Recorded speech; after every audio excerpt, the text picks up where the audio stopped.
Okay, I'm John, and we have already seen why I am here. I will be moderating this panel. The three people I'm moderating for probably need no introduction. I hesitate to introduce such august personages as these.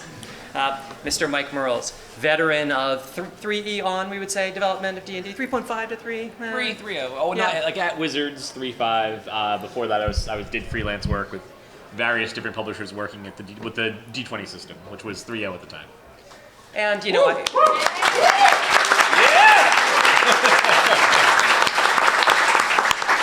maybe in this panel we can finally ascertain how much of the blame of 5e we should assess to the two of the people sitting here. So Jeremy Crawford, who is the sage behind Sage Advice, lead design on the 5e project. Well, again, aren't both of you technically lead designers? Yes. Designers? Yeah. We're co-lead designers. Yeah, we're the co-leads. Okay. Yeah. Fantastic. So, Jeremy. Woo!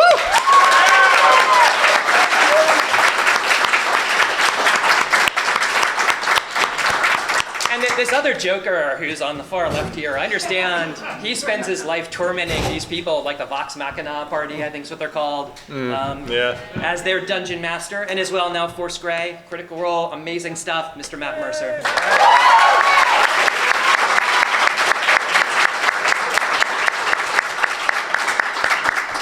And I mean, I think we have to agree everybody here has contributed to 5e as a phenomenon. I almost wouldn't want to have a panel like this anymore without someone like Matt here, because that's how much D&D has changed in just the last 4 or 5 years. And it's been an incredible process to watch. And what I want to try to provide a little bit of structure to do here today is to let these guys tell you why that is and where it's going and how much more awesome this is going to be going forward from here.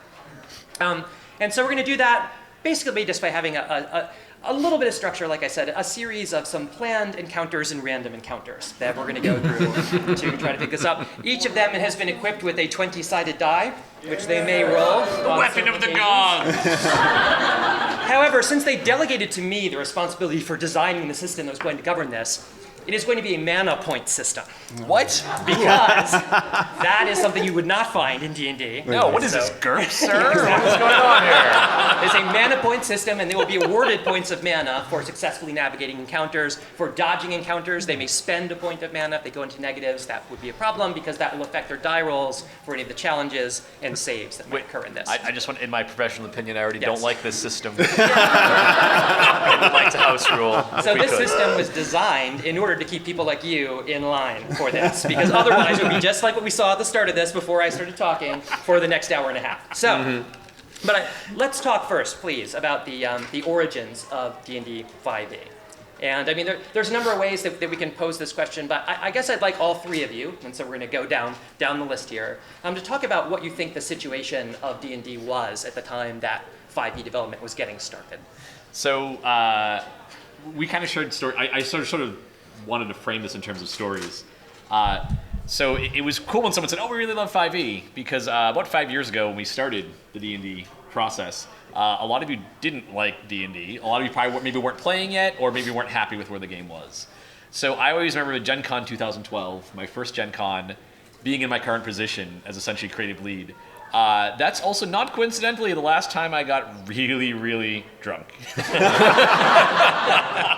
He's not exaggerating. No, not exaggerating. Because we had a panel similar to this, Q&A, and it turned out people were very mad at us for the state of D&D and how things are going. And it was rough. Like, we were definitely in a situation where what we learned eventually was that the game had really drifted away from what people wanted out of it. And that's why we did the big open play test and all that stuff. I think D&D, there was a trend that started with 3rd edition. And the thing to remember with 3rd edition, what I'm going to explain, it was nothing that the designers could have known, because back then you didn't have the ubiquity of the internet and the ability to connect with people like we did with the open play test. So the game had drifted to becoming more and more mechanically heavy, and role-playing games as a whole were going that way. Because that's what designers know. If you're a designer, that was your toolbox. Like, if there's a problem, I'll solve it with a mechanic. And you have more problems, I'll give you more mechanics. And it just kind of kept building and building and building until we had where we were in, it would have been Gen Con 2012, right? Where I'm very drunk in a bar feeling, oh my God, I need to get my resume together because I'm going to have this job for 6 months before I'm fired. But that was kind of like the darkest before the dawn moment of once we actually were able to announce the playtest. and we started seeing the responses coming in. It was a really great moment. I always think of remember at the end of the was it the Two Towers when they're at Helm's Deep? Yeah. And they're like, screw it, let's just charge, right? That works. And Gimli's blowing the horn and woo, y'all just gonna do whatever we want to do because we're all gonna die. We'll make such an end. Yeah, right? Yeah. And they go charging out, and it's woo, I'm gonna hit 15th level before I die. Whee, right? They kill it, it works. But then Gandalf shows up, and oh my, hey, there he is! And that was kind of the playtesters showing up, going, no, actually, because the worries were that no one wanted to play role-playing games before. That was one of the theories behind, hey, why aren't we seeing many people playing role-playing games? Fourth edition was having trouble, and role-playing games as a whole were having a lot of trouble. And so one of the theories was, nope, people just don't want to play them anymore. Right, and some of the other theories were just there's just no way people don't buy role-playing game books. Even if they play them, they don't want to buy them. And what was great about the playtest is as the information started coming back in, we started learning about you guys, everyone here, that no, people really wanted to tell stories in a sort of collaborative game-like form. And then that started bringing us on the path that led us to where we are today. Yeah, and So hold on. So Mike, you get +1 mana for successfully navigating that. nice, well done. And Jeremy, you started a -1 penalty because you scolded me in the office at Wizards 3 weeks ago for taking a picture of your desk. This is true. And you can redeem yourself, though. The best way to redeem yourself is to get a great answer for this that's a short answer. Ooh, that sounds like a challenge. So in many ways, to go back to the question of the origins of 5e, and here I'm going to get a little sappy, which I am wont to do. The minuses are coming, yes. I would say that in many ways, after having worked with Mike for a decade now, he and I on various projects have been through fire together on book after book after book. And going back, we worked together in the end of 3.5, we worked together all the way through 4th edition, and now we work together on 5th.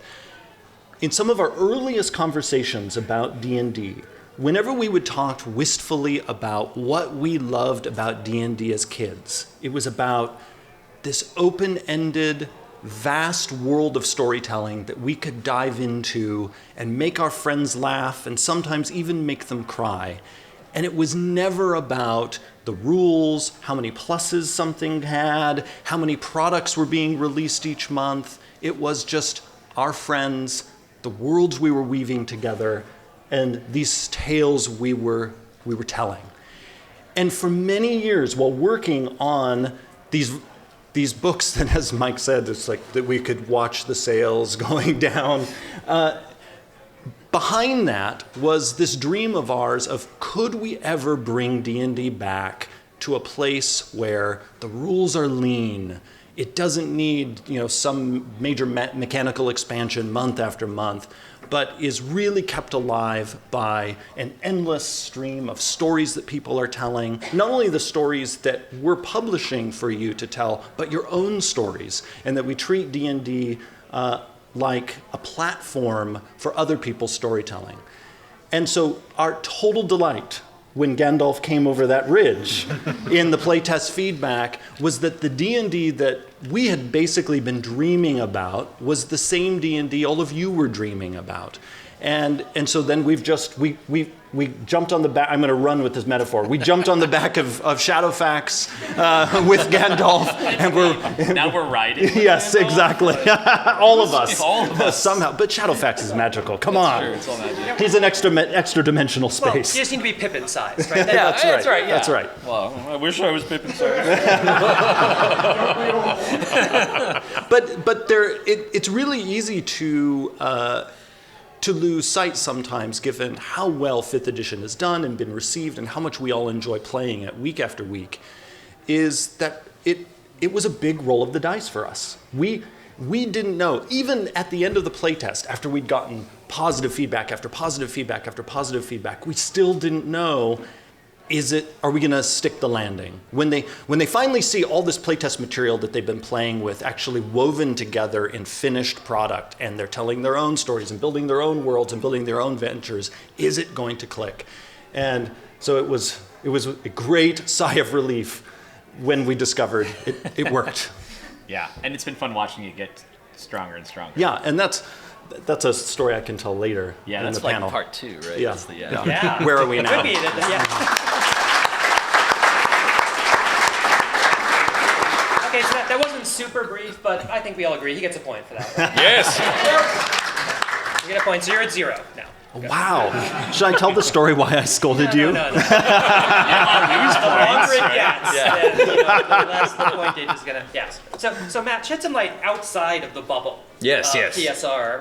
Where were you, and how did you see the game at that time? I began with second edition, introduced in high school, and was in the same way, like just completely enthralled by the idea of being able to create these stories together with your friends. Whether even like the worst of DMing experiences I've been under, still have stories attributed to them because we were able to create in this confined space, in spite of this individual that did not want us to have fun.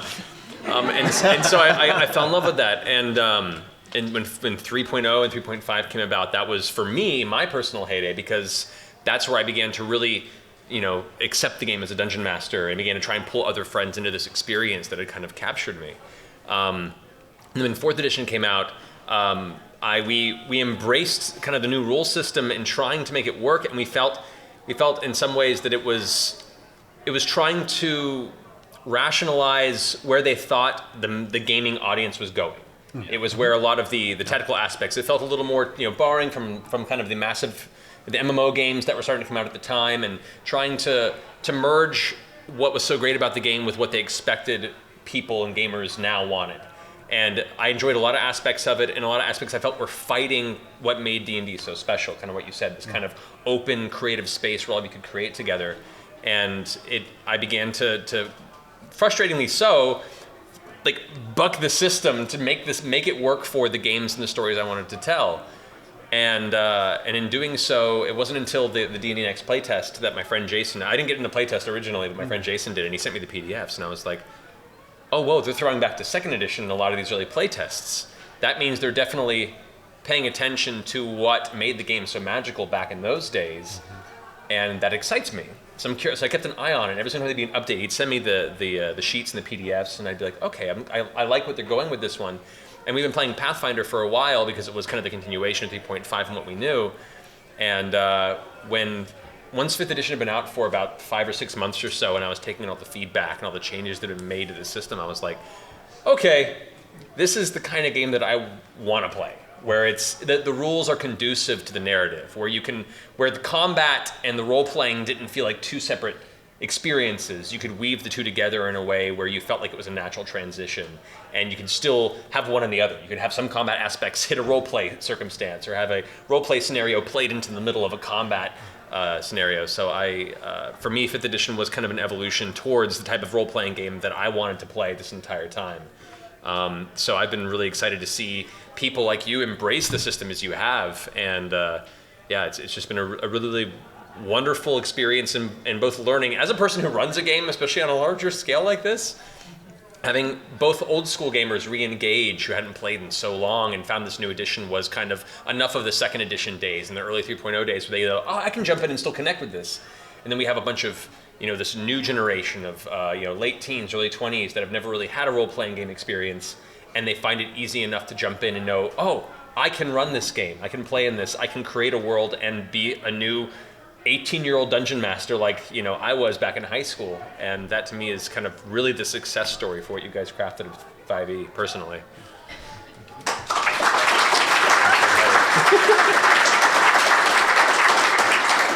You get a very nice point for that. So did any of you, though, imagine that it would be anything like this? The success of it.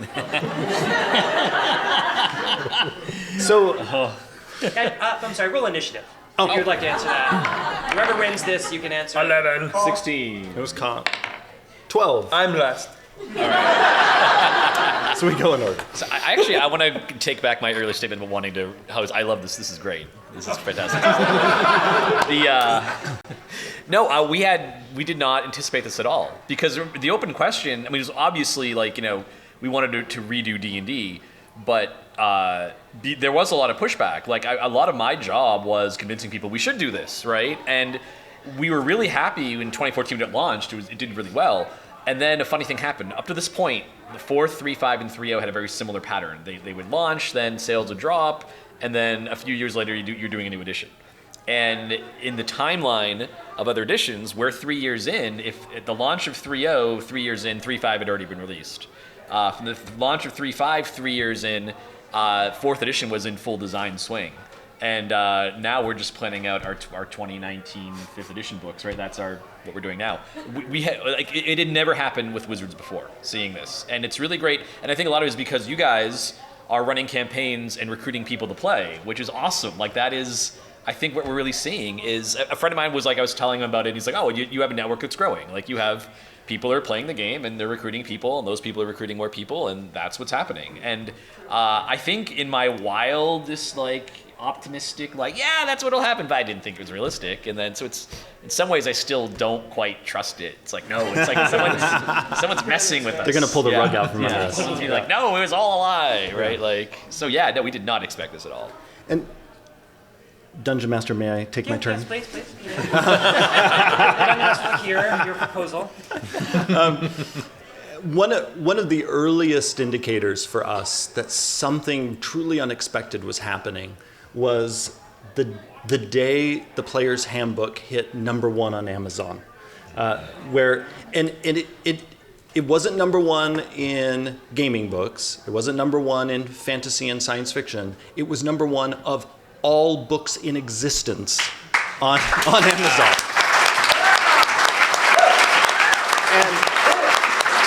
The Bible.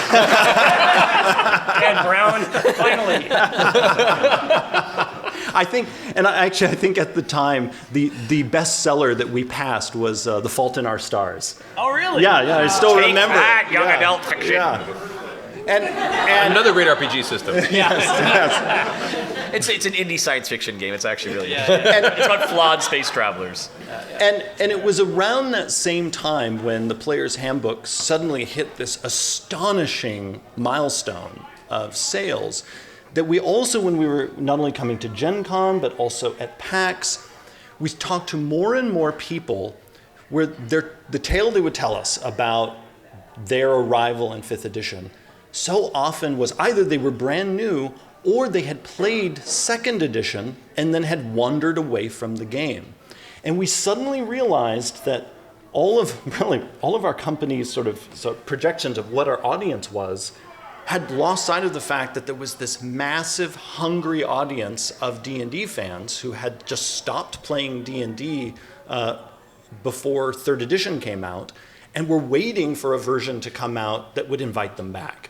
And so that was also a part of sort of this D&D renaissance, is just all these people returned. And then, as has been mentioned, then they're bringing new people. And then we're even seeing, wonderfully many people who played D&D as kids, they're now DMing it for their kids. Yeah. I have a friend who now, his kids are DMing it for each other. So, it's like, because I started playing when I believe I was 6 or 7 years old. And so it's thrilling to see kids that young able to DM now and run with it. So it's really, we have this whole new generation of D&D players who are joining us. So I think from that, did want to ask, I want to follow up on one point you made there about Gen Con in particular, because we're here talking to Gen Con, and this is a retrospective panel. We're doing 18 of these panels about the history of Gen Con here. What do you think the role was Gen Con played? How valuable was Gen Con to you in the development of 5e?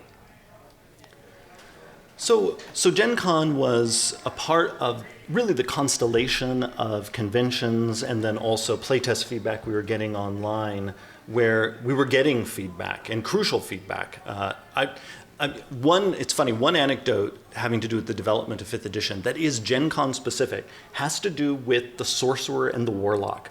Mike and I, we were in the meeting room called Graceland at the time, and we decided we really weren't happy with where the Sorcerer and the Warlock were. So Mike and I, just the two of us, went in and redesigned both classes. And we're like, oh, this is great, we love it. And And so then we sent it off to Gen Con. You've forgotten about this. Yes. And the people at Gen Con was like, this is the worst. So we got drunk. 'cause that's what Yes, we were did get upset. drunk. No, that's it. but not as drunk as that other time. And it was a really healthy part of the whole playtest process because we then went back to the drawing board. And it turned out that initial feedback we got from Gen Con attendees was then echoed by the many more, tens of thousands of playtesters we had giving us feedback online that that Warlock and Sorcerer really weren't nailing it. So we went back, we iterated until we got something that people were happy with. All right, very good. So we're going to do a few random encounters now. Those are the structured encounters. We're going to do a few random encounters. And we're going to do this by rolling against my random encounter table. Now, first I'd like you guys to dice off, whoever, for who this encounter is going to target. Wait, I want low, right? 11. Well, do you want low? I don't know. Do we want low or high? Well, so I guess that's a good question. Let me consult my rule book here. A game designer would know. Speaking as a DM, I'll say that you want high in order to, you will be asked the question if you get high. So 17. 17, you get it. Okay, so your question is going to be, that's the last thing on this table. What are the indispensable system elements of D&D, things that every new version can't afford to discard? Ooh. So the ability scores. The 6 ability scores are iconic for the game.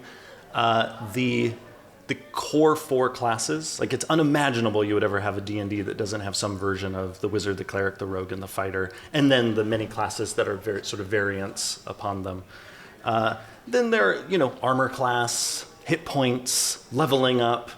But beyond that, we start wandering into the weeds, I think. I think those are, because really every version of D&D has had those things in some form or another. The names have changed on and off. The Armor wizard class used to go one way, now goes the other, right? But those basic elements were in place. I would say sort of almost in the same group is the saving throw. But the saving throw, the name has always been with us, but its actual how it works in the game has changed wildly. So much so that it's actually kind of funny we've given it the same name edition after edition. And because I'm interested in punishing you in particular, could you make a charisma save for me Oh. right now? Your charisma save, if you make this, then you don't have to explain to these people why they're charisma saves and what they're for. I like you. I rolled a 15. I'll say that you made that, yes. Oh, All right, thank you. Yes, you get a point for that, Jeremy. Oh, thank you. Very good. So we'll do another random encounter. So who is next in the, I guess I don't know. I rolled a Mike, 4. That's right. Yeah. Okay. Do one more of these. Okay, that's the 9. If you could bring anything back from an earlier D&D edition that isn't in 5e, what would you bring back? All the world's settings. Oh, really? They're, Any in particular? all of them. Oh. No, Planescape. Yes! Yes, Planescape! Mike is awarded 3 points for that. Everyone's love for that. And a sign of how much we both love Planescape is the fact that we made it canonical for the entire game, because in the section on the multiverse in the Dungeon Master's Guide, we talk about the City of Sigil, the Lady of Pain. So we basically took Planescape and said, this is D&D. That's right, it's pronounced Sigil. Just want to point that out. I believe Matt gets that point. Jeremy? Can I give my point to Mike for mentioning Planescape? Very good. Okay, let's move on from this to level 2 and talk a bit more about D&D today. Okay. You teed this up actually a bit already by talking about the amazing sales phenomenon that surrounds all this. But let's just talk about how big this game is in every sense and what that really means. Again, we'll go down the row on this. Oh yeah. So the thing that strikes me about it, and I shared this, and we did a little Google Doc thing, is that I never thought I'd be in the position of having people who have been in movies I have watched texting me at 4 p.m. on a Thursday going, "Hey, my paladin wants to use Smite, but I multi-class with barbarian." It's like, not gonna. And I always get my player's handbook. So Jeremy, I tried to get it right. The one time I didn't, I was playing a video game. I think I was playing Destiny PvP, and I was like, I just need to bang out an answer really quick. Of course, got it wrong because you always look up your rules answers. And so no, so I had to take it. Oh, sorry, hope this didn't affect your game, but here's something here. So so that is the thing I never thought would happen, and it's like it also is great because it actually like my mom went from being, oh, you have this weird job but you like it, so it's cool, to like, oh wow, your job is actually interesting to me. Like, so yeah, that definitely scored points last time I was visiting my parents. So. Jeremy, any further thoughts about how big this phenomenon is? So, I mean, just there are so many examples we could give. One is like that recently Adobe coming and wanting to make a video that some of you maybe have seen that we posted to online about how we make D&D books. And so just, major software company is suddenly fascinated in what's Dungeons and Dragons doing. Or just the number of times we get interviewed not only about D&D, but D&D's relation to other parts of culture. The number of times we have movie stars coming in to the office excited to meet us, and we're kind of It's a little weird. So yeah, it's kind of crazy. I would say how the community has evolved. Growing up with the old school emergence of the internet community of role players, the forum boards in which it was mainly just discussion about how you can min-max this most powerful build, how I can take out Tarask with one character, in 2 rounds. I'm like, all right, that's cool. And you go, buddy. To now we have this community of people that are not just there for the game and the excitement of these adventures and stories, but are there to support each other and to lift each other up in our dark spots. Our little stream, we get close to 10 emails a week from people telling us about how we've saved their life, how their friends who are stationed across the nation, it pulled them out of a depression, and how role-playing games have offered our game and then inspired their own game that they've played on their base or with their family or with their friends, has kept them out of this dark space to the point where they could find another reason to continue on. And I think that's kind of the power of role-playing games and Dungeons & Dragons in general, is to allow people a space where they can, in a therapeutic way, work through their frustrations and worries in a very healthy way and forge these bonds and these experiences that, to this day, I can look back to games I played in high school and in my early 20s that, to me, defined who I am today. You get the opportunity to create a character, to play in a story as an ideal individual of parts of this person that you make in the game are who you want to eventually become, and through these adventures you have the opportunity to kind of push yourself in your own life this direction. And so for me, I never expected the community to embrace it on such a scale and so many people to define their life by this game in some way, shape, or form. It's been incredible and humbling. So you guys, as much as the changing rule sets and and playing with releasing books and sales numbers, you guys have changed a lot of lives for the better, sincerely. So that's something.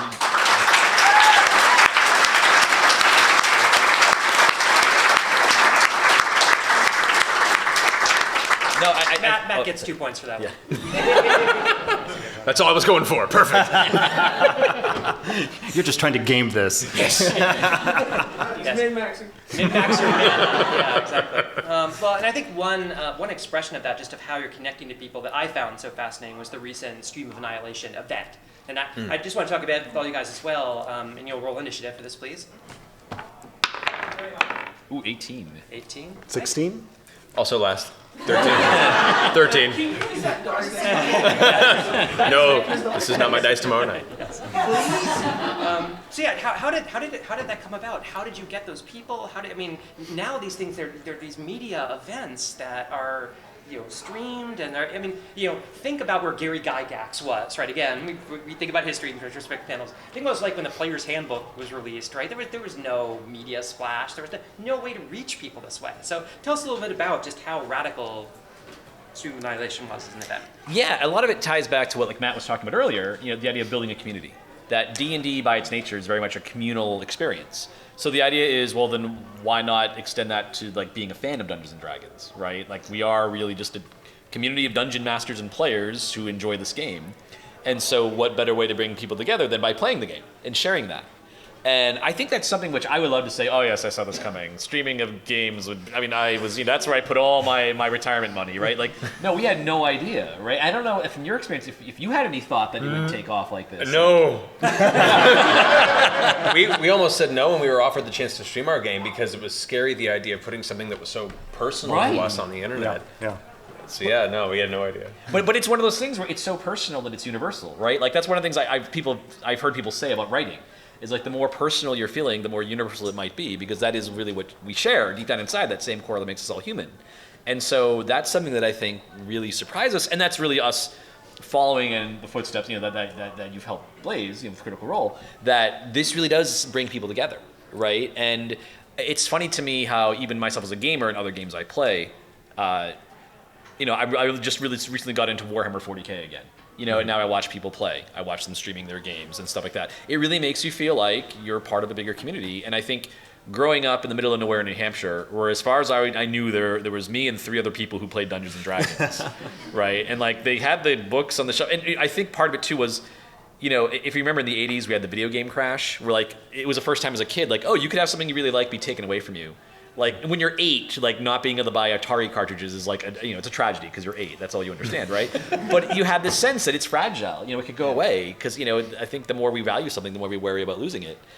Speaking as a parent, right? I'm always paranoid about my daughter and all that stuff. I think that's just part of being a parent. And something like D&D, it is so personal and touches you. So creating this community, creating something people can connect to, I think it's really transformative in a way I don't think I didn't think it would go this way. Like I'm the same way, like broadcasting my games, like no, this is so personal. I don't want people watching me play D&D. And then you realize not only when you're broadcasting yourself, like it helps the people watching it, but I feel like when we were doing the Stream Annihilation when I was DMing that session, I felt cool, like kind of knowing there's all these other people out there, right? Like you're connecting with people in a way, right? And it definitely is something that I think was always part of the game. We just didn't know it yet because we didn't have the technology. And this ties also back to sort of our dream for D&D that we tried to realize with Fifth of, again, making a platform for storytelling. So I think in a way it's lightning in a bottle where, the technology and online culture was getting to a place where people were connecting. At the same time, we happened to release this version of the game that forefronted storytelling. So suddenly it was much easier to do what it is you do and what so many other streamers do. I mean, because just imagine if the game still required you to always have miniatures and everything else. A lot of that streaming would be impossible. Mm-hmm. And so even just that rules change we made is actually a part of this sort of streaming renaissance that we're seeing with the game. Yeah, I myself, it's been a wild experience. All of us learning that, as you said, this technology and this community's come together, being able to put this out there in a way that other forms of media can't. Other forms of media, film, television, video games, if you really enjoy it and you like the story, you can't turn around the next day and make it. You can be like, I love movies, and then now go to college for 4 to 6 years to try and eventually get a budget to approval to make a movie. With D&D, you can be like, that's a lot of fun. I'm going to buy the books tomorrow. My friends get together on Saturday, and we'll have an equally awesome adventure that is wholly our own. And so it's for us, and part of the reason we said yes to the original streaming idea was there weren't a lot of examples out there of what a D&D game is. I can't tell you how many parties or events I've been at where other people have been like, so what is Dungeons and Dragons? I keep hearing about it. It's about Satan? And you're like, yes! Yeah, of course, right? Yeah. In some circles, maybe. But yes, and so we wanted to kind of put out an example of what it could be from our perspective and our experience. And you've seen now all these other streams come together where people show their ideas and their experience as well. They're similar skill sets and different skill sets and different ways of playing the game. And it shows this vast variety of ways that you can enjoy and play these games. And so the Stream of Annihilation was, for me, the first real access point where all of these different communities that had kind of come together on their own worlds had converged and been able to both shower each other with praise of like, I love what you do, your stream's so great, and also be able to show the community that we are a community on a macro scale, not just our own individual places. And we got a chance to kind of cross-pollinate people who follow our work and to have you guys officially kind of bring us to be part of that. It was, to me, a celebration of not just D&D and your new product, but a celebration of this community that we've all built across all these different networks and streams, and show that we're all here just for the excitement of Dungeons and Dragons. Fantastic. Okay, more random encounters to come for this. So we're going to be dicing off, and again, you want low if you want to avoid the encounter. Remember, you get points, right, for dealing with encounters here. So Lucky 7. Wait! I beat someone!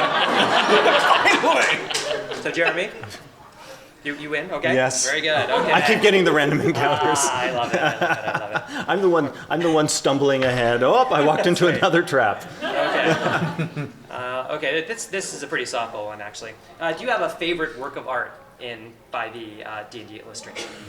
Yes, it is in the player's handbook. And in fact, just today I was talking to the artist about it. In the elf section, there is a full-page painting of this high elf woman with her staff and her mouse familiar up on the staff with her arm out, and there's this glorious sort of magic over her arm as the door opens. I love it just because it is so fanciful, lovely, and it also, I picked that one, there it is, yes.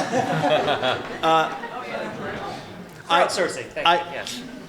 I picked that not only because I think it's lovely, but it also was a part of a conscious effort to have a broad range of moods in the game, where we didn't want our fantasy to always just be like, basically like guys gritting their teeth and scowling and looking like they're either ready to fight or about to poop. And we wanted to show that our game can also include, things that are heartfelt, things that are funny, things that are lovely. And I love the nobility and strength that she radiates. That was great. I give you a point. That bringing poop into it somehow makes it seem like we should give him a point for that, right? Oh yeah, totally. So then it goes to the 8, I believe. Yes. Okay, so I'll give you a separate random encounter. Okay. We got to go through more here, I think, than we're doing. Though I will say, my favorite piece of art is primarily the fighter in the player's handbook, because to me, I'm such a proponent for diversity in gaming, especially a game that was based in just being white neckbeards in the 70s. Right. So for me, it was wonderful to have such an iconic class of Dungeons and Dragons represented with such a strong, fantastic representation of like an African man just standing there with his armor and shield going, what? I'm your fighter, deal with it. It's awesome, I love it. Well, your random encounter actually ties into that a bit. Oh, perfect. So my question is, has the audience for tabletop RPGs now peaked? And if so, what could get more people engaged at this point? Given how big it is, how does it get bigger than this? Because the communities are still expanding, I do not think it's peaked. I think for some communities it might have hit a certain point where now we're inviting other people to carry on that torch. I know there are some like internet companies that are like, you must get more viewers, and we're like, no, we're still playing our game, and we're excited that people are engaging, and then it's inspiring other people to make their own streams or engage their own communities, and so it's this chain effect. I don't think it's peaked by any means. I think role-playing games are such a basic storytelling mechanism that as a culture we've lost for so long. You think back to the early days of humanity, tens of thousands of years ago, when it was the elders around the campfire telling, mythology stories to the young kids about their various heroes and gods and star constellations. Like, this was the original form of storytelling that we built our entire world around, our whole culture around, and we're kind of cycling back to this classic this storytelling, this verbal storytelling mechanism that we've kind of lost through modern media. So I don't think it's going away. I think people are rediscovering the love of sitting around a table with friends and family and people they love and creating verbally these kind of imaginary landscapes. I completely think it's still growing. Very good. Very good. Point for that. Okay. A new random encounter for you then, Mr. Mills. Here we go. Okay. Okay. Who do you suspect secretly plays D&D but didn't get the memo that it is now cool? Oh, wow. That's a great question. Who is a secret D&D player? Wow. Okay, let's see. Well, it's probably not. I'm reaching for a minus here. Yeah. No. Okay. So I'm going to say our secret D&D players are the Supreme Court of the United States. Yes. What they don't want you to know was that was it last year when Garland was up and they blocked it? Because he wanted to play a rogue. They already had 2 rogues. So they're like, look, just put it on ice. We need a cleric. And that's what happened. So, yeah. 2 points for Mike, I think, and that What does was... the Supreme Court party look like? The Supreme Court party. Where do we? Yeah, right. It's they're all chaotic neutral because this is their outlet, and it's Are they not lawful? no, that's the point. This is their outlet to play against type. All right, the story time. This is my favorite D&D story ever. I had a friend of mine in college. I was playing. I didn't really play D&D much in college, but there was one summer where I ran a game, and he now has an MD, PhD. He did AIDS research. Like he does all this crazy cool stuff. And he showed up for the D&D game, and I'm like, he's this really smart, serious guy. I'm like, oh, so what are you playing? Because I made a gnome illusionist named, it was like, Shitsmore Fartface. And that was literally, the name was exactly how he played the character, right? Like, that was, it was just, and so D&D brings out the person who you are, right? Like, that is the thing that you just give in, right? Like, this is what I really want to do. So Canon and Greyhawk. Coming to a D&D supplement near you. That's right. Okay, I think we'll do one more of these random encounters. We have to. Yeah, dice off, and whoever wins this, you get the last one and the chance for the point. Natural one. I got 8. An 8 somehow won. Damn you, die. Okay, so you get the last of our random encounters for this section. And actually, this one relates to one of your things as well. What's your favorite of the 5e storylines so far, and why? Ooh, I can't say To Annihilation because it hasn't come out yet, can I? Or can I? Well, you can Wait, say that's that. also, I mean, well, okay. No, I think To Annihilation is my favorite so far. Because the one of the big things, the question earlier, has it peaked? Like, that is 100% on me, right? I have to make sure it hasn't peaked, that it's going to keep going. Right. And so one of our things is every year, make a cooler story, make it bigger, faster, stronger, more interesting. And what's been great is the success has allowed us to take more risks. So I think if we had suggested that the launch adventure be, okay, you go to this crazy jungle peninsula, which has this undead curse that makes zombie Tyrannosaurus Rexes vomit up zombies at other zombies at the player characters, there's no way. They're like, please just give them dragons in a dungeon, because that's what the game is called. And so this is letting us be a bit more daring with like things like dinosaur races and stuff like that, a sort of more interesting location. And I hope this is it's really exciting because we're allowed to spread our wings more. Not in the sense that someone at Hasbro's like waving their finger at us, but more in the sense of like, well, we did the dragon story, so we don't need to redo it. We've done the traditional sort of gothic horror story, things like that. So whenever we do a new story, we always think about what's come before, and we're trying to build an interesting bookshelf for all of you if you buy all the books. And so I think the Tomb Annihilation is it's got me really excited because it takes inspiration from a variety of D&D sources, but builds it into something that I hope you find distinctive and new. Very good. And I'll also let the other people here answer that question as well, because I think there will be different opinions about that. So, Jeremy, what do you think?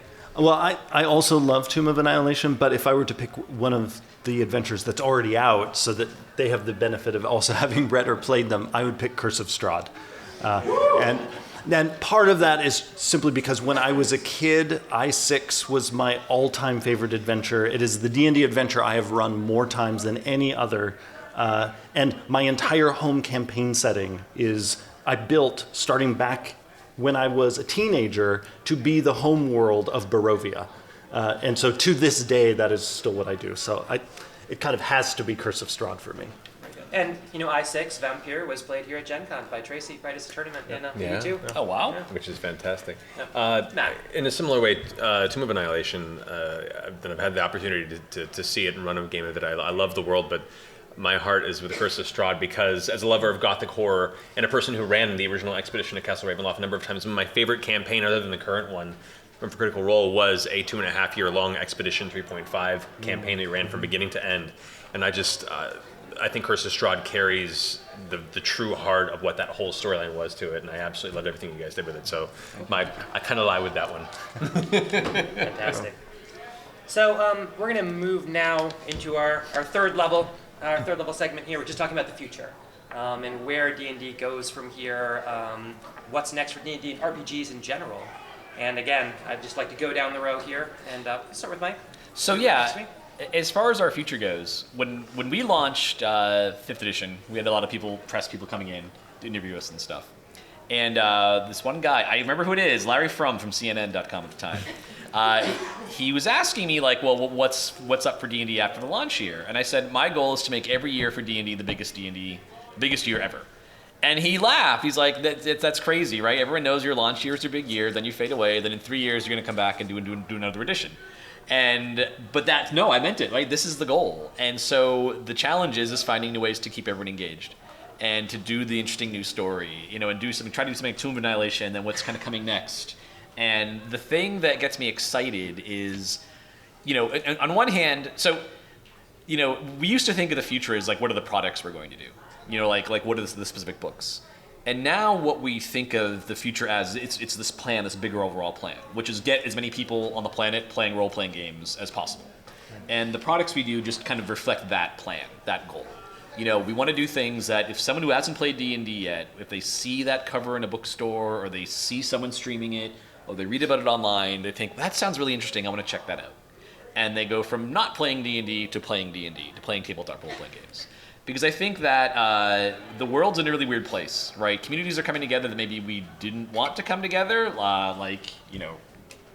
racists and stuff like that are kind of like, the internet's connecting people. There's a kind of rising tide of anxiety and fear in people, and I think the one thing, though, that I always take heart in is you look at Dungeons & Dragons and games in general, they bring people together in a very positive way. And I think that's something which, the internet is sort of connecting people in ways which we didn't think was going to happen. But in our kind of corner of it, I think it's been a very positive thing. Like you were mentioning before, people, who for role-playing games literally save their lives, right? It's given them something to really look forward to help them. And it's really fun working on something where it's I'm not we're working on something that I think really does make the world a better place. And so I think really that's what we have to do. It's my duty really as my job is to get that to grow and keep growing and keep it going. And to always actively think of, if we take our foot off the gas, we can only go backward. We just got to keep pushing and being more inventive. And so that's what it's all about, is how do we get more people to play? Whether it's kids, whether it's experienced gamers, whoever it is, whether it's a cool storyline, whether it's an even simpler version of the game to play, but that still captures that storytelling experience, whatever it is, how do you just keep bringing in more people? Jeremy? So wherever we end up, I'm going to predict that the trajectory we're on right now about our community, that the trajectory that we're on will continue. Not necessarily the numbers always going up and up, which would be fantastic. I'm talking actually about the diversification of our community. One of the most amazing things that's happened since the launch of 5th edition is we went from, best estimates are maybe 10% or less of our players being female to our current best estimate being around 45%.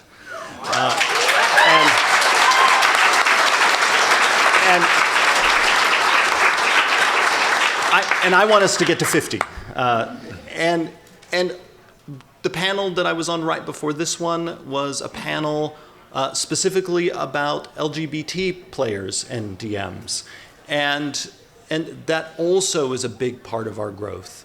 I've been to conventions where gamers of color have come up to me and said, I now finally feel like that there's a place for me at the D&D table as well. And I want to see that more and more and more, so that eventually this wonderful storytelling platform is truly the big tent we imagine it to be.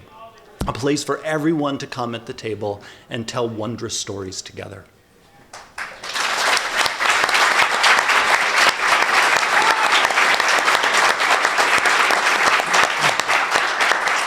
Jeremy gets 2 for that. Yeah. Matt, please. Oh man, how do you follow that?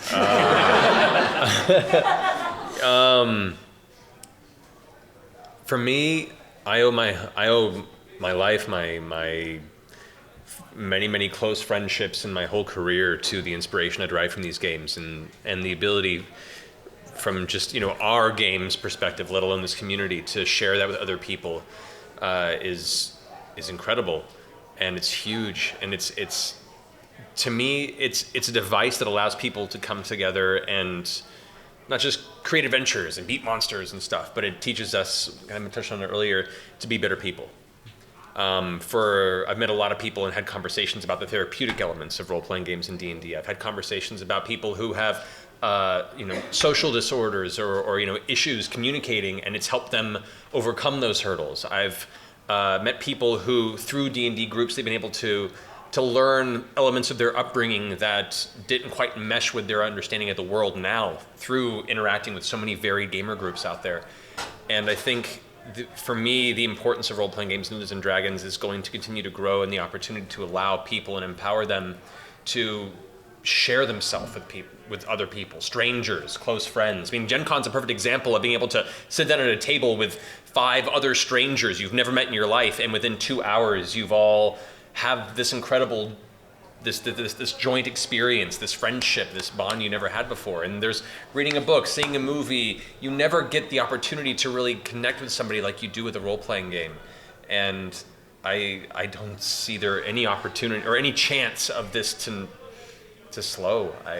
Through the growth and the exposure you guys put out there in your own games and tell us about your stories, I'm excited to see it become synonymous with kind of unity and understanding for the gamer community specifically, in a way that other games can't merge. I love video games. I love other forms of gaming. I grew up on it, but there is still a very toxic element there that we're trying to work through. And I think role-playing games are now finally showing an opportunity for us to bypass that separation that we have, because you have to work together to make these stories work. And that, I think, is the key. To get very obtuse on this, I think that's the key to us continuing as a species and as a culture.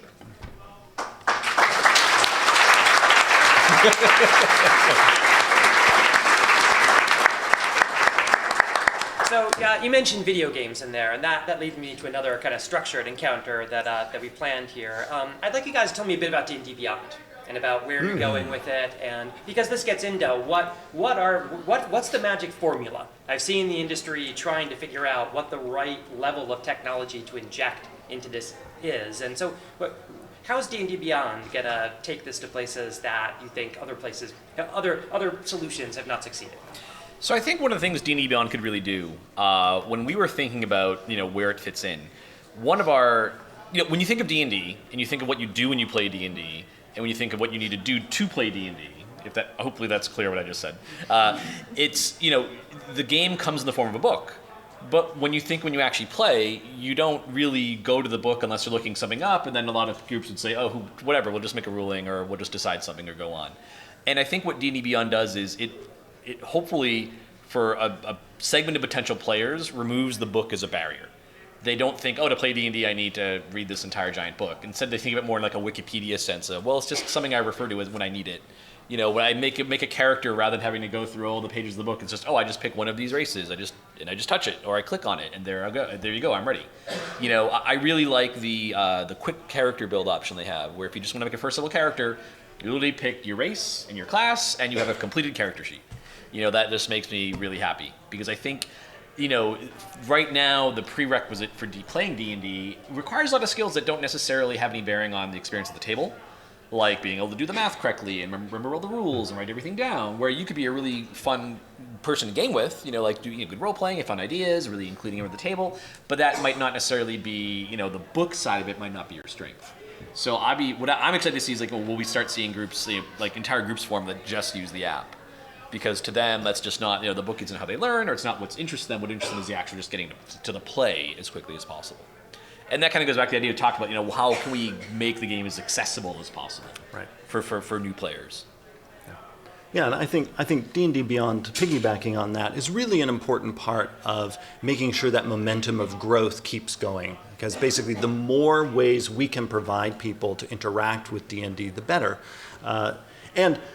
Because I used to work in web publishing years ago, and there is the web, the apps, it lets you drill down quickly and in a targeted way that's more difficult with a book. On the other hand, I always want the book to be around also, because part of the magic of a book is discoverability. You can just sort of fan through the pages and see something you never would have thought to search for in an app. So in my mind, I view the two as being very complementary. The magic bit of a book is also you can hand it down to somebody, or a kid can discover it in a library.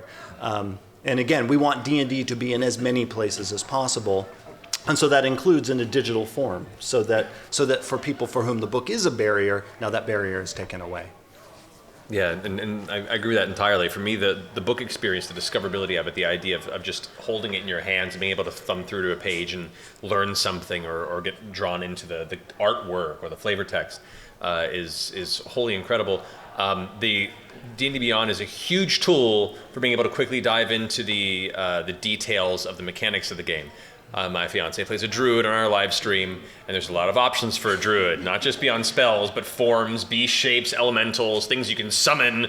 And there's nothing worse than being like, okay, this spell I can summon 4 fey creatures. The DM has the information. Do you, DM? I do. All right, well, what fey creatures do you want to summon? I don't know. What can I summon? I don't know. Let me get my muster manual. Not that I've ever had that before. So for me, it's a huge opportunity for players who do wrestle with those kind of, I want to say, artifacts of second edition, where you have a lot of cross book references you have to make. It's really easy to go through and like kind of dive in on elements. Also, proper pronunciation. I was very happy to be brought on to help read pronunciation, both me and Marisha, for the wonderful app, and learn a lot of things that for many years I've always wondered, how exactly do you officially pronounce this creature's name? Or wow, I've been saying that wrong for a long time. And for those who've been streaming for a while and didn't know how they probably pronounced, have the internet come back and tell you exactly how it's pronounced. So I'm excited for you to learn from our mistakes. Fantastic. So I think we will go to some random encounters. And this time, the random encounter table, since it's our final segment, it does have an option in it for audience question. So I may roll something, because those questions can also be random questions, and we would appreciate some of those. And when we run out of these, I think we may just move entirely to audience questions anyway. But we may end up with one earlier than I would have ordinarily planned. So you gentlemen, please dice off. 14. I cannot do this. Yep, we're in sequence. I think by fiat, you now want low. So Matt, you're gonna. Okay, all right. I appreciate your pity, You DM. you change the rules when they're broken to something that works. That's There you how go. All right. Okay. This might be a good question for you. So, how important are miniatures to the future of D&D? Now, this is interesting because you have that overhead miniatures cam that you use, right? Critical Role. So, I mean, how important do you think they are to the future of D&D? I think they're useful depending on party size. To be perfectly honest, I prefer theater of mind role-playing games. I find the miniatures, if you're not careful or you're not an experienced DM, can feel like a rather harsh gear shift from the way you normally play the game. But with larger parties, which I run anywhere from 7 to 8 people, that spatial awareness can really help. Because a lot of times if you're running just theater of mind in the middle of a large-scale combat, everyone's like, wait, so where am I? Where's the monster? And then you spend 30 minutes of your game just trying to explain where spatial awareness and placement is, and the minis can really help with that. Also, as a collector, I like to collect nice little plastic things of creatures, and it's been a problem of mine for like 20 years of my life. What? Shut up. I don't think it's a necessary element by any means, and for a lot of people, it's a cost barrier. They're like, "Why? I can't afford miniatures." I'm like, "You don't need them. You can use coins, use pennies. That's what I used back in high school.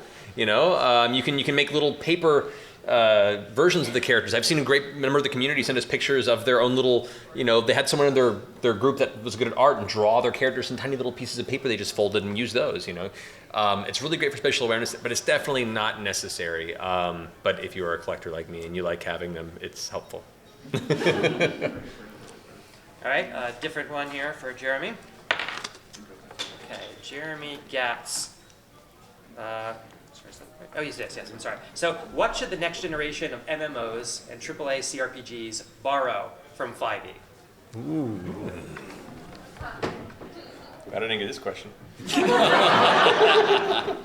So, already they all borrow so much from D&D, but the thing I would really love to see them borrow, and this connects actually to my last answer, is nothing in our rule set.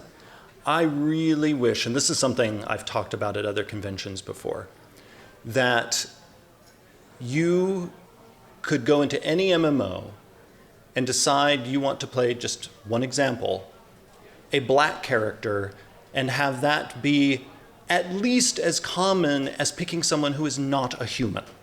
And because I find it outrageous that it is still fairly standard in MMOs that you can pick a cow person before you can pick a version of humanity. And so I think that's something I would really love to see MMOs take a note from D&D. Duly noted. Good one. All right, but now we're to Mike. You got Mike. So how will we know when it's time for a sixth ed? Oh God. Yeah, that one actually we've talked about what sixth edition would look like. It's pretty simple. It's when the people in this audience and everyone else playing D&D ask for it, right? I mean, that's what it comes down to. Is if when you have an edition is like moving into a new house, right? And like when I moved into my house, my wife and I, we loved it.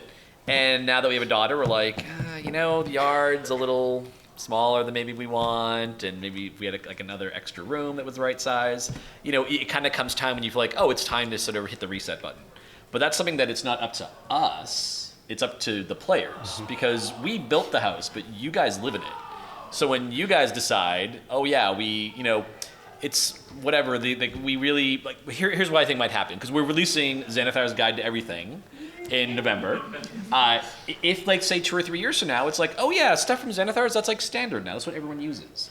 And especially if we see, like, hey, you know what? Someone who's coming into the game is getting told, well, you need to buy these 2 books now to play most campaigns. That would be the kind of sign to us, like, oh, maybe we need to look at a 6th edition, which I anticipate, never say never, but barring anything really weird happening, I think a 6th edition would look much more like just a rules update, right? Where it's just like we're moving subclasses around because here are the ones that people now see as core. Probably cleaning up some rules. I mean, Jeremy does Sage Advice, so he sees the questions that come in. We track that to look like what are the areas where people have questions, where things aren't clear. And so I think that's what we would see is when it's just like, I mean, that's one of the things would be like the standard way to start playing D&D is buying more than one book. Like there's these options beyond the core 3 that people think that you need to have to play.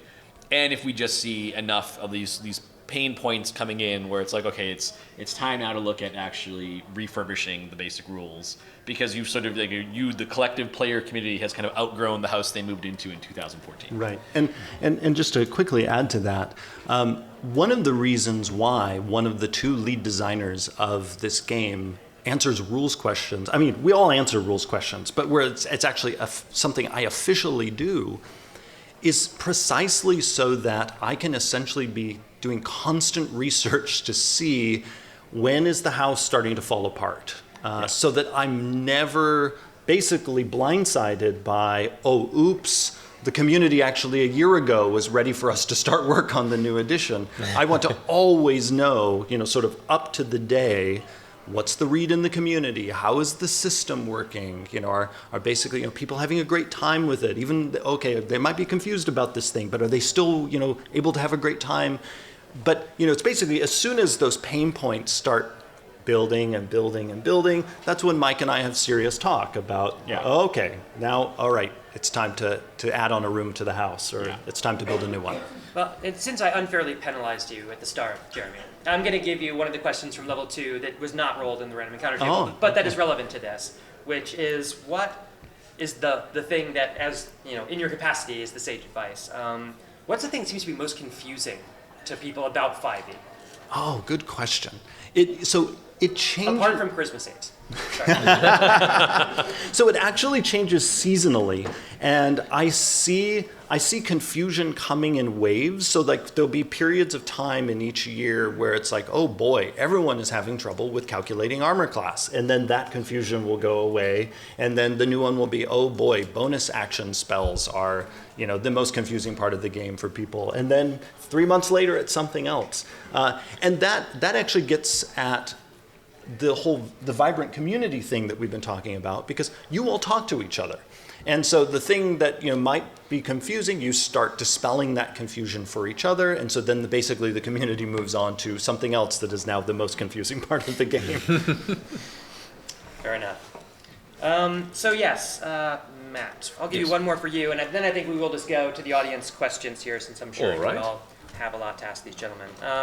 The one question I think I had in this random encounter table that I probably can't pose to you two, but maybe I can to you, because I think you two wouldn't want to weigh in on this.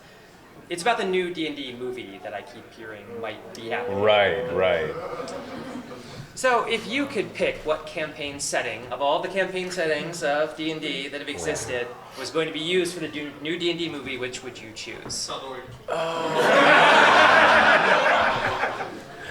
I like you. Oh man, that's tough. Well, let me first say, who here saw the 2000 D&D movie? All right, yes, exactly. Who here saw the straight-to-video sequel? Surprisingly really good! Comparatively, like, that felt like the best D&D movie I've seen in a long The third time. one was, the Book of Wild Darkness one. Yeah, well, yeah. that one too. Yeah. I thought the second one kind of, like, based on the comparison to the first one, True. it actually had, like, class abilities. The Barbarian Rage, the Rogue Check for Traps, like, the Cleric got eaten by a dragon. It makes sense. So I think learning from those mistakes would be important. But as far as, like, setting, oh, man. I mean, when I think of D&D, I lean Forgotten Realms just because it was so influential in the 90s. And I think that was, when the second edition and then the beginning of third edition really hit for that. And that's where you guys have been, the world's been living for so long. Plus, as much as I hate to admit it, I would like to see Drizzt on camera at some point. Look, I make fun of people that make Dark Elf Rangers as much as the next person. I actually have a Drizzt joke in the Tal'Dorei campaign guide. But I would like to see that on camera. Dual scimitars. Come on. All right, fantastic. Is there anyone here who would like to pose a question to these gentlemen? Yes, I figured that might be the case. You're closest. All right, hi. I'm 32 and I just started playing D&D in 5th edition. Welcome. Yeah, welcome aboard. Nobody in the community talks about it very much, but like the easiest thing for me jumping on was I just picked up the starter box with Lost Mines of Phandelver. That's one of the coolest boxes I've ever bought in my life. I mean, that's like the thickness of that book, and I got my brother and his wife, my daughter, a couple other friends. We sat down and played that with no books or anything. We're like, D&D is life now, right? And literally, like, all my best friends, they come to my house, they bring me chocolate, and we play D&D every single weekend, and I really love it. And it all started with the starter box before we had any rule books or anything. So congrats on that. I think it's amazing. Thank you. Like, how influential do you think that is getting new players? Certainly our goal is that new groups would use it, and I mentioned earlier my friend, where then the kids are now DMing for each other. They started with the starter set, and were able to puzzle through the rules, use those pre-generated characters, and run the Lost Mine of Phandelver on their own. Also, the starter set. To swing back to something I mentioned early on in this panel about us wanting to create a version of D&D that was like lean and you could just get up and running with it really quick. The starter set in some ways was a test for us. In a way, I knew we were on the right track when I was putting together the starter set rulebook and was able to get all of the game's core rules into that little booklet. Minus character creation. That was the one thing that we couldn't fit in. But at the same time, we felt with the starter set, we want to have pre-generated characters anyway, and we would give away character creation for free on the website. But yeah, the starter set was sort of like, that was the test run. Can we get it down to a booklet that short? And we did. And just as a side note, anyone who ambushes new players with the bugbear at the beginning is kind of an asshole. You know exactly the kind of DM you are in that moment. There you go. More questions? Yes, you. I don't have a question. I just wanted to say I was there in 2012 in the Emerald Ballroom, and I was there when you said you promised that you'd do a proper play test, and you did. And thousands and thousands of people around the world took part in it, and you delivered, and you gave us all game backs. Thank you.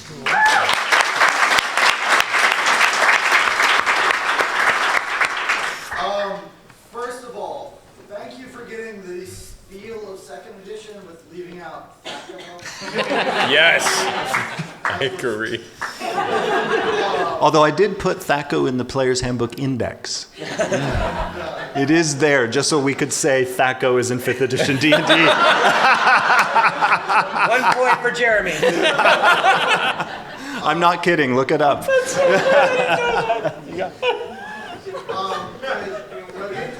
So there's a lot of grumbling and stuff that you see on the forums about bringing back some of the worlds like Eberron. See, I wasn't kidding. Things like that. As a game designer or as a DM, do you feel that it's important to have that official supplement, or do you think that there is the impetus on the players themselves or the DMs to create that world that they want to play in, regardless of if there is something official with, you know, the D&D stamp of approval on there to actually run those things?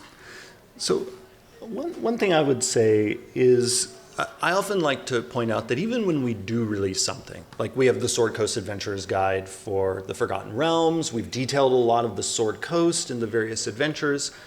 One thing I always like to say is that the moment the DM opens the first session of whatever campaign it is in any world you're using, it's no longer our Forgotten Realms, it's your Forgotten Realms. And that would be true for any other setting we might end up releasing. And so I think in the meantime, I would really love to see the community just really internalize that even when we do release something official, it's yours, it's not ours, and change it. You know, and I always love when I get a taste of like someone else's like FR game and discover like their Forgotten Realms is totally different from what we publish and totally different from the other group's Forgotten Realms. You know, kingdoms have fallen. There are other kingdoms there that aren't in anyone else's version of the world. I mean, in many ways, that is one of the wonderful things about D&D is that you can craft not only your own world, but take one of our worlds and reshape it. And so, you know, in the meantime, thankfully, there's so many books that have come out from previous editions where people can now do that kind of kit bashing and make Eberron your own, make Dragonlance your own, make Dark Sun your own, make Mystara your own, go down the list. And eventually, we might get there. Yes. I just started playing D&D 2 years ago and somehow fell into being a DM of 7, so I understand all of your 3 sessions of playing and my DM's like, I'm tired of this. You want a DM? Yeah. That's how it works, man. Take the torch, go. Where do you keep all your stuff? You have like a bunker? I'll put it this way. My fiance once had an office. Now it's like 2 IKEA shelves, nothing but minis and Dwarven Forge, and she sidelong stares at me with anger every now and then. I'm working on it. You mentioned like bringing things back from earlier versions of mechanics and stuff. If you could bring back one mechanic or like rule or some set from something from one of the earlier versions, what would it be? You know, it's a hard question to answer because I kind of had that opportunity when we were working on Fifth. Yeah. You know, but I guess this is maybe kind of, I guess, on a very selfish note. I would really like to bring back a really good detailed treatment of the planes. You know, because that just would be useful for my campaign. So, and yeah, that would be fun because here's back when the original when the Lord of the Rings movies came out, the first one came out in 2001. I had this moment when I was watching the movie for the first time when they showed the Shire. I felt like this is Middle Earth that I always knew existed but hadn't seen before, and like from that point forward, so much of those movies informed them when I reread the books what I saw. And for me, that's the fun part about working on D&D is taking a location or a world or a creature or a place, and that's kind of the goal is to make it so that if someone reading it or seeing that art the first time feels that similar thing. I always knew there was a plane of fire, but I didn't know it looked like this, but now this is what it looks like, and that feels right. And to me, that's exactly what I want to do with every setting and all the interesting nooks and crannies in D&D. Fantastic. Yes, you were first. I want to say thank you to the 3 of you. I would not be a Dungeon Master without you.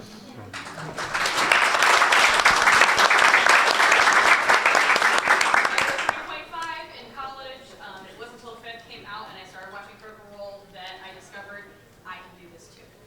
Awesome. Yeah. All girls game at a local game store. Awesome. And it was fantastic. Yeah. My question for you is, what is your favorite part of Gen Con? Ooh, part of Gen Con. Oh. This panel. Well, yeah, this panel has been pretty great. For me personally, wandering the show floor or different rooms and just seeing people playing. Like I will say this is my second Gen Con. I've always wanted to come. I went to Gen Con SoCal years ago when that was a thing briefly, and I was like, this is amazing. Everyone's like, it's nothing compared to Indy. I'm like, there's a thing in Indy. So being able to come last year was incredible, but I was so busy at the time that I didn't realize, you're supposed to play things at Gen Con, so I didn't get a chance to play anything last year. This year I'm making sure that's happening. But for me, there's something magical about being at an event like this where you can walk from room to room to room and just see so many people sitting around and playing together, complete strangers having a great time. And so me, that's the best part of Gen Con, is seeing that.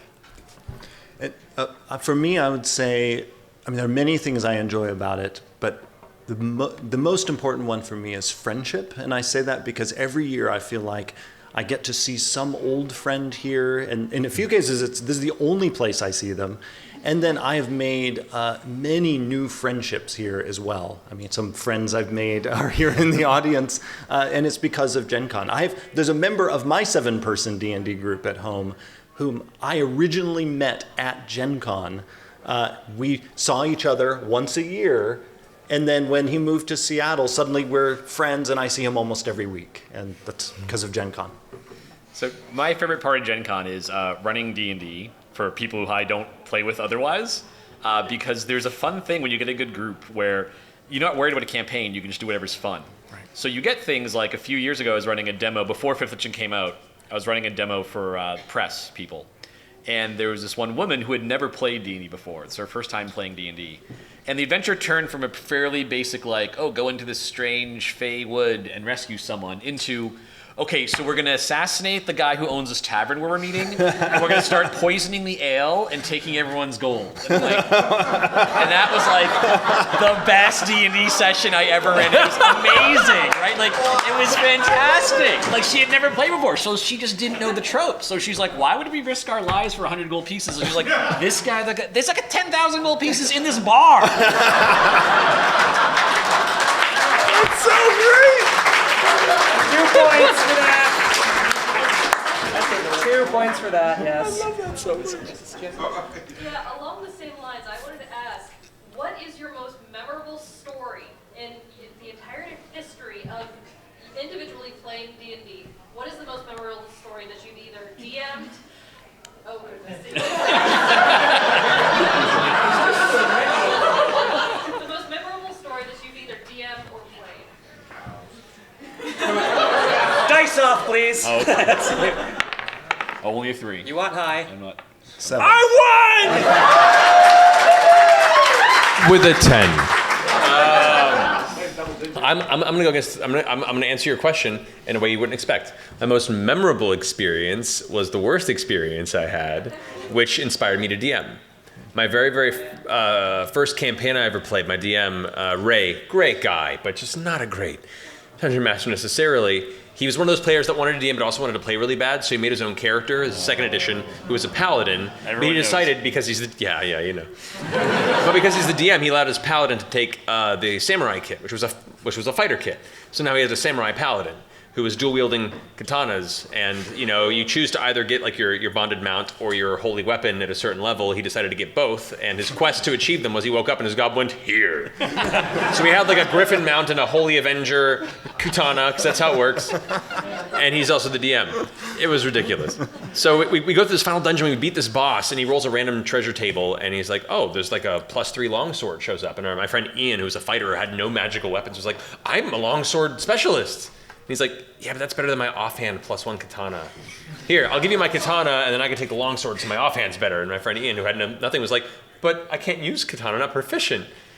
Can I please have the +3 longsword? And the DM, as his character went, I'll fight you for it. As a 2nd edition lawful good paladin. And at that moment I went, I'm going to go home and write my own game. So that was probably one of my more memorable stories.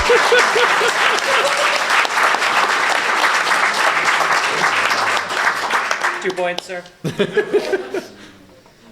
Getting to be a tight game here. You're next. It goes. I got a 3. Oh, wow. Oh, I think actually, no, we'll go back to more Okay. questions. Okay. We didn't go to take yes, sir. Sorry. I was first introduced to Dungeons and Dragons when 5th edition came out, and now I'm running 5th edition games for friends out of town. Cool. I've met a whole bunch of new people, networking.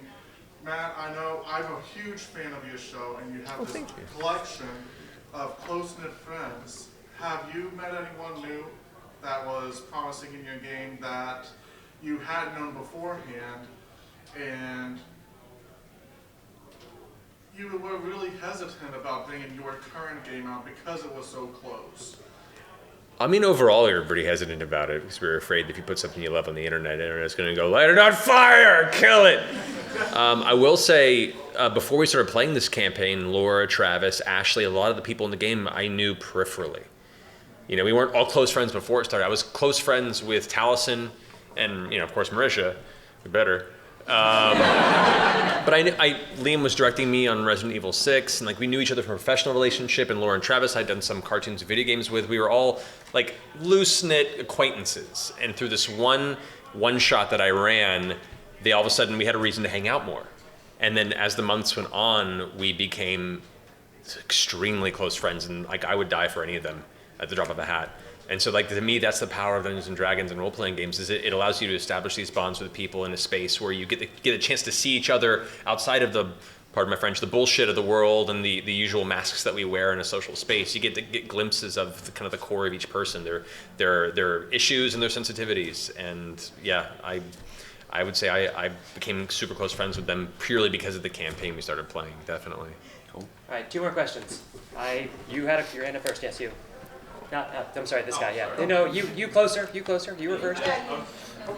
Yeah. No, you, with the bouffon, yes. Stand. Fight for it! I posed this question earlier to you, Mike, and I just wanted to hear your 2 response. I've been working on a homebrew campaign for about 2.5 years now. It's been something that I've felt close to me. You just released your campaign book. How have you gone about not approaching other cultures, like being more inclusive, but trying to bring like a touch of the real culture into it without being like culturally appropriating someone or like bastardizing someone else's history? I mean, it's a hard question, and I can't say there's a right way to do it because there isn't. I think it's intent. I love culture and history. I love different religions and backgrounds, and to me, it's all comes from a place of love. Does it mean I'll get everything right? No, of course. There'll be things that I use that some people will find offensive, and I'm sorry if that happens. That's not my intent. Everything comes from a place of love and trying to elevate and share culture, and an interpretation of it in a place that is both original and respectful, and borrows elements of that because I want people to experience that. So I think as long as you're conscious of that and being careful, for the most part, you can't really do wrong. And if you do and you're notified of it, be aware and ready for that correction, and apologize and learn from it. But there is no right way to do it. You just kind of have to come from the right place. Yeah, I would say the same thing. Intent, come from a place of respect, of caring, of wanting to honor what it is that you're echoing in the game.